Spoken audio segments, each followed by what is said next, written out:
House, Honorable Speaker, we have men and women, as Honorable Juneta said, who have been elected by the people to come and represent them and oversight government on behalf of the people. Therefore, Honorable Speaker, when we oversight the executive and the judiciary, because we have that singular role as enshrined in this constitution, we don't do it as a favor to anybody. Not to the president, not as a favor to those serving in the executive. We do it on behalf of the people. Therefore, I want first to encourage members that nothing and nobody should instill fear in you in doing your work as members of parliament. Because you are duly elected by the people of Kenya to exercise oversight even over the executive, even the office of the president, and even the president himself. That is why this House has powers under this constitution to impeach those in the executive, and those in the executive can do nothing to remove you from this House. Absolutely nothing. Because that is how we crafted our constitution, Honorable Speaker. Honorable Speaker, I have listened to many of the contributions, and let me take particular interest to what the Honorable Tienda Omolo said. That we have a Powers and Privileges Committee in this House, Honorable Speaker, which fortunately is chaired by none other than yourself. This Powers and Privileges Committee has the powers and a singular mandate to receive complaints, as Honorable Tienda Omolo said, from whatever quarter against any member of parliament who may engage in any manner of impropriety, whether within the precincts of parliament or outside parliament, Honorable Speaker. It is not fair to condemn the House in its entirety, Honorable Speaker.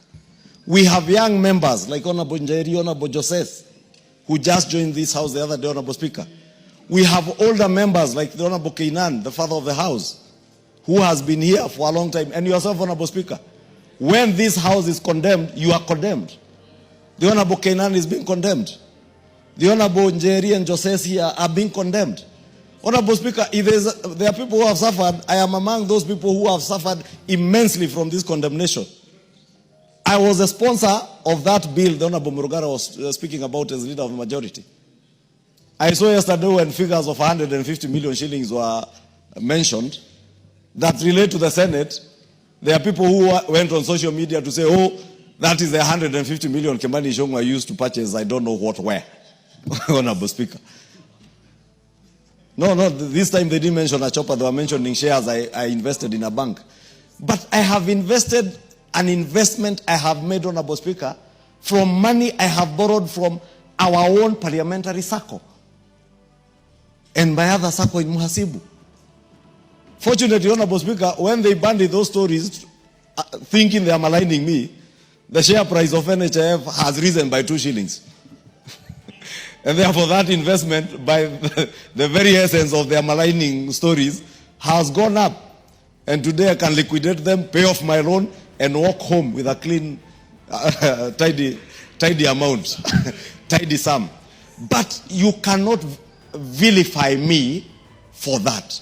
Nobody should vilify any member of parliament because they are members of parliament, Honorable Speaker. When we vilify one person in this House unfairly, we are vilifying the institution of parliament.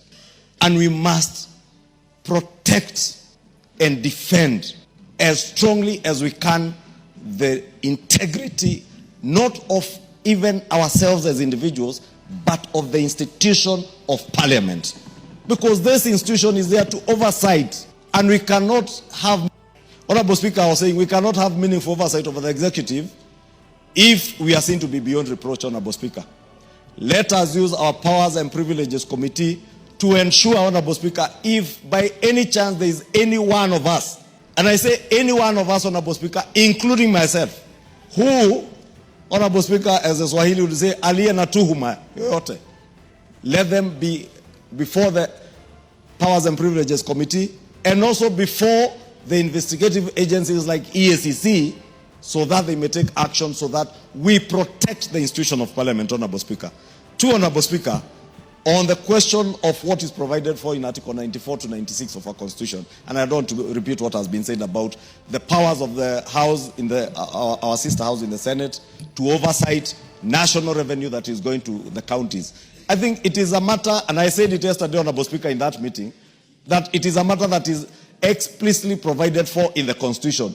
We cannot amend this Constitution by vilifying the institutions of Parliament, whether it is the National Assembly or the Senate. Let us just purpose to live by the tenets of this Constitution. Honorable Speaker, NGCDF. Again, NGCDF is vilified and attacked in this fashionable thing to attack members of Parliament. NGCDF does not belong to members of Parliament.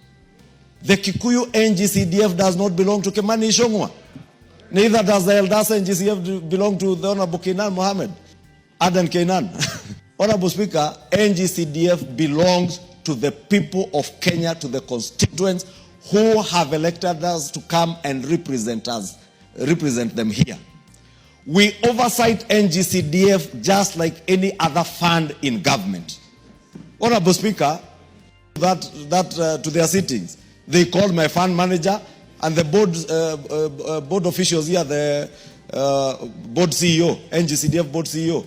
Therefore, Honorable Speaker, we must also protect NGCDF, not for our own sake, not because we have anything to do with NGCDF, because it has everything to do with delivery of public good and services to the people who have elected us to represent them, Honorable Speaker. And let me just conclude by saying, Honorable Speaker, we would have no business being the people's representatives if we have nothing that we can oversight those that have been charged by the people of Kenya to hold public funds in their trust. Then we have no business being members of Parliament if we can't oversight. We will have no business being members of Parliament if you will be able to go to your constituency. You find at a time like now when it is cold and rainy, a school latrine has sunk or a roof has been blown away, and you cannot influence anything, Honorable Speaker, with the NGCDF committees to ensure that you make good the lives of the people who have elected you. We must protect NGCDF with our blood and our souls, Honorable Speaker, in this House. We must. And we must tell everybody, Honorable Speaker, even those who are in the county governments, Honorable Speaker, and we have said it numerously, we are not in competition with the county governments.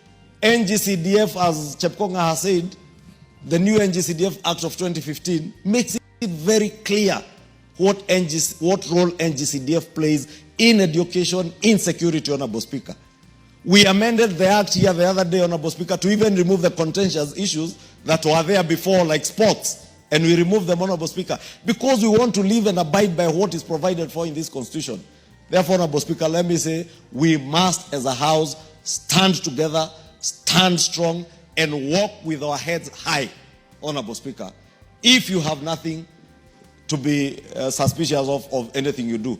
Finally, Honorable Speaker, let me ask ourselves, the things we say, the things we do out there also portray something of us. The things that were said here of the finance bill last year, Honorable Speaker, that members were being paid to vote this and that, Honorable Speaker, those are the things that lower the dignity, and we keep saying, lower the dignity of this House and entertain even those who are vilifying and entertaining things being said against us, Honorable Speaker. I beg, Honorable Speaker, to end there, and thank you. If you have an upcoming event, be it a wedding, a polite function, or even a birthday, make sure to reach out to Bouncers with Degrees. These guys are elite professionals that always deliver. In fact, let me just walk you through their catalog because it's quite extensive. So Bouncers with Degrees offer VVIP and VIP protection, escort protection. They can double up as bodyguards. They offer hotel and restaurant bouncers. They offer wedding and burial security. They offer public event security. They can even offer professional drivers if needed to pair up with the security. They offer private security, perhaps on your property or wherever it is you need them to be, they'll be there. They also offer gym instructors because the entire crew is fit. That's how you make the cut to join this team. Now, if you're in need of services from Bouncers with Degree, you can reach out to them at 0700 491 645 or 0711 206 324. Or if you're old school like myself and you prefer using emails, just so that you can have access to paper trail, you can reach out to them at bouncerwithdegree@gmail.com. Thank you for choosing David Wafula as your primary news platform. We put countless hours in research, recording, and editing. By showing up each and every day to watch our videos, you encourage us to generate more videos for the viewers. We are on a mission to inform, educate, and build a better tomorrow. To our thousands of followers in a world full of presidents, kings and queens, you are the real gem. Adios.